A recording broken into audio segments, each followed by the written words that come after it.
What is up, Life Agents? It's Pete Fournier coming at you for a minute to talk about, actually it's going to be a little bit longer than a minute because this is an important topic.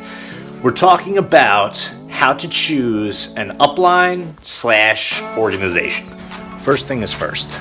I would argue you have to choose your upline and not even worry about the organization.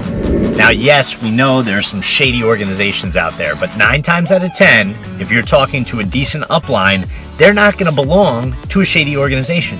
If they seem shady, then yeah, maybe the organization is shady, but go upline first. When vetting out your uplines, a couple things to remember. Find someone that's still doing it, still actively producing. I don't care if it's 5 hours a week, 50 hours a week, 500 hours a month, whatever. Now, when vetting out an upline, a couple things to remember. One, pick somebody that is actively producing, someone who knows how to run field or phone, if you're doing telesales, appointments. Because if you pick someone that's been out of the game for 3 years and is just a manager, they may be really disconnected from what happens in the field. So I wouldn't pick that type of person. But that's just me. 2, decide what type of appointment you would like to run before you pick somebody. Okay? So if you really like the aspect of final expense, go to a final expense manager. If you really like mortgage protection, go to that specific manager.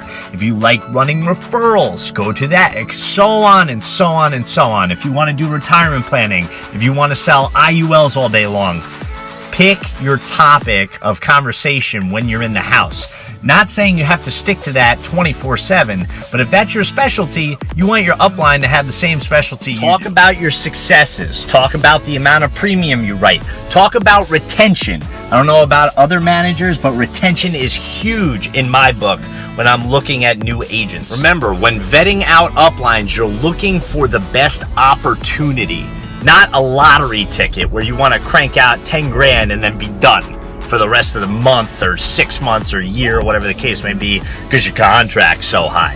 Okay? You're vetting out an opportunity to grow. So think of that. Keep that in your mind when you're talking to these people. In summary, prioritize your upline above the organization.